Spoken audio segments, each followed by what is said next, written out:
We talk about the voice a lot here on the show. Yeah. A lot of people are concerned, even when they have sympathy towards the arguments from the Prime Minister, that they're just not getting the information. The news out today that big tech is starting to pull information from the No campaign, the weighting of taxpayer funds towards the Yes campaign. I've watched where you've been in the last few months. You've done a lot of hard yards getting out to these remote communities. What are they telling you is at the forefront of their mind wanting from Canberra? Is it the voice? Well, Peter, in some communities, they've got great success. Up in East Arnhem Land, and you've been up there before, they've got employment programs. They're using the royalty money to build roads and infrastructure. They've got a good health system. They don't want to be disrupted by a voice. I mean, they support a voice. They made that very clear. But they don't want a voice that is going to disrupt their local decision-making. They've got dialect, which essentially is the four clans coming together, almost a cabinet, a mini-government. They make decisions in their local area. The voice has the potential to override the local Indigenous elders' voice. And so people are, understandably, even in the communities, asking for detail. In some other communities, in Leonora, for example, where we went in WA, huge issues around alcohol and violence, etc., domestic violence, abuse of children, all of that playing out there. The voice is the furthest thing from their mind. When you speak to the women, the Indigenous women there on the ground, they want an end to the violence.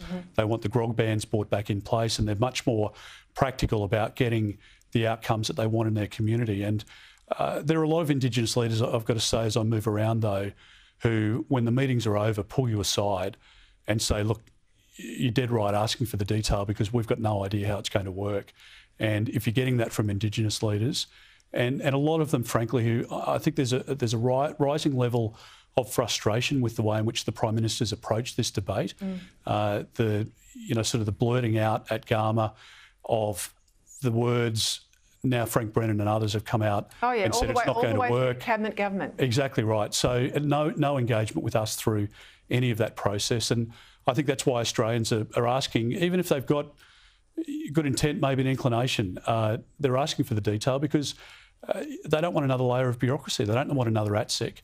They want something that's going to provide practical solutions, and the questions around the implications of being in the Constitution need to be answered by the Prime Minister. But again, the Prime Minister's been in politics in Parliament a long time, almost 3 decades. So he's tricky with his language. We've seen it on the $275. We've seen it on the superannuation, as you pointed out in your comments off the top. We're seeing it in the space of the voice as well. And I just think people are starting to sniff out another side to the character that maybe they haven't seen so far. Just quickly, you were very strong on some comments today about submarines. You don't think we should go with the British build, we should go with the US build. I'm interested to know, has the government given you a briefing?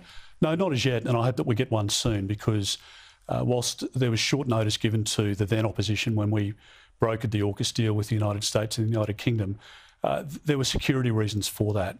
I don't think there's any purpose in delaying briefing the opposition. I hope the government can do that soon so that we've got all of the detail. The comments I made today, not a reflection on the Brits, who are an incredible partner, a reliable partner and a much needed partner.